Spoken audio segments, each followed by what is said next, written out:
গেল। এ কি কাণ্ড বাবু! কেষ্ট, ভৈরববাবু নিশ্চয়ই তোমার অজান্তে বাসায় ছিলেন।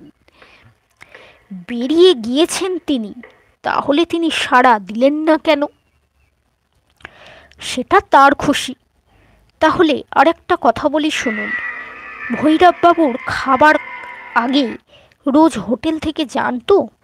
একদিন দুবেলা একজনের জন্যই খাবার আসতো, কিন্তু হোটেলের চাকরের মুখে শুনলুম আজকাল রোজ রাত্রে খাবার আসে দুইজনের জন্যে। ভৈরববাবু একলা, কিন্তু তার ঘরে রাত্রে দুজনের খাবার যায় কেন? সে খাবার কে খায়?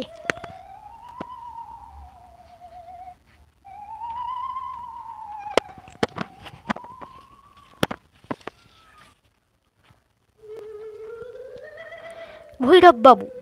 হয়তো তার খিদে পেয়েছে, একজনের খাবারে কুলায় না। কিন্তু তার খিদে কি রাত্রেই বাড়ে?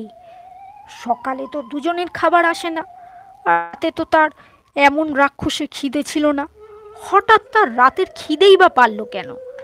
কখন থেকেই কি আশ্চর্যে পায়ের শব্দ পাচ্ছি, তার খিদেও বেড়েছে তখন থেকে। কেষ্ট, তুমি একটি রাবিশ। বিশ্বাস করছেন না আর কি বলবো। এই বলে কেষ্ট চলে গেল।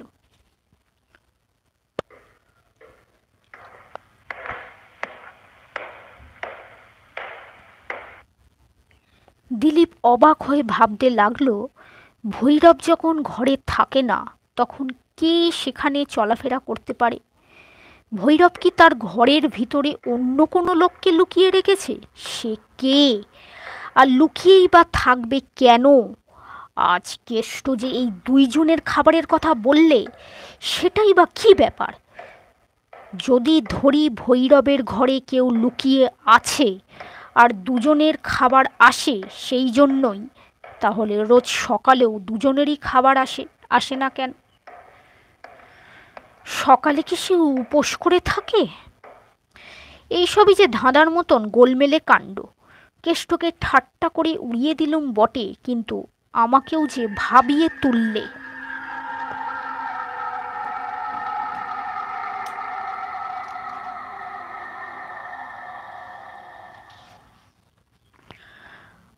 আজকের আমাদের রেডিও স্টোরি এতটাই। মরার মৃত্যু পার্ট 2।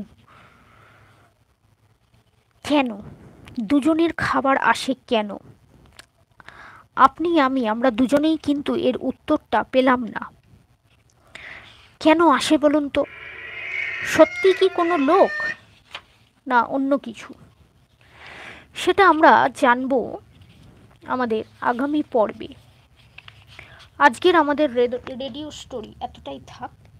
এর পরের দিন আমরা বাকি অংশটুকু দেখব যে কি করে আসে। আপনাদের রেডিও স্টোরি কেমন লাগলো বলবেন। আমরা রেডিও আকারে রেডিও স্টোরিটি উপস্থাপনা করলাম, অর্থাৎ আমরা ফিরে গেলাম সেই যুগে। কোন যুগে? যেই যুগে আমাদের মোবাইল, টিভি, টেলিভিশন কিছুই ছিল না, শুধু ছিল এ বাড়িতে একটি রেডিও। আমরা সারাদিন অপেক্ষা করে থাকতাম কখন ভালো নাটক, সানডে সাসপেন্স এগুলো হবে। সেই রেডিও স্টোরি একেবারে লাইভ অনুষ্ঠানের মাধ্যমে আমরা হাজির করলাম।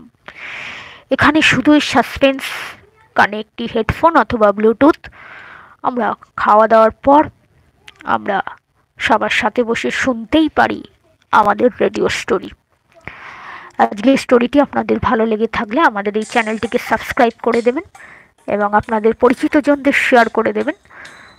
আগামী দিনে আমরা চেষ্টা করব আরও ভালো রেডিও স্টোরি নিয়ে আপনাদের সামনে হাজির হতে। আমাদের চলার পথের অনুপ্রেরণা ঠাকুর মা স্বামীজি, তাদের সকলের কাছে আপনাদের জন্য মঙ্গল প্রার্থনা রইল। জয় শ্রী রামকৃষ্ণ।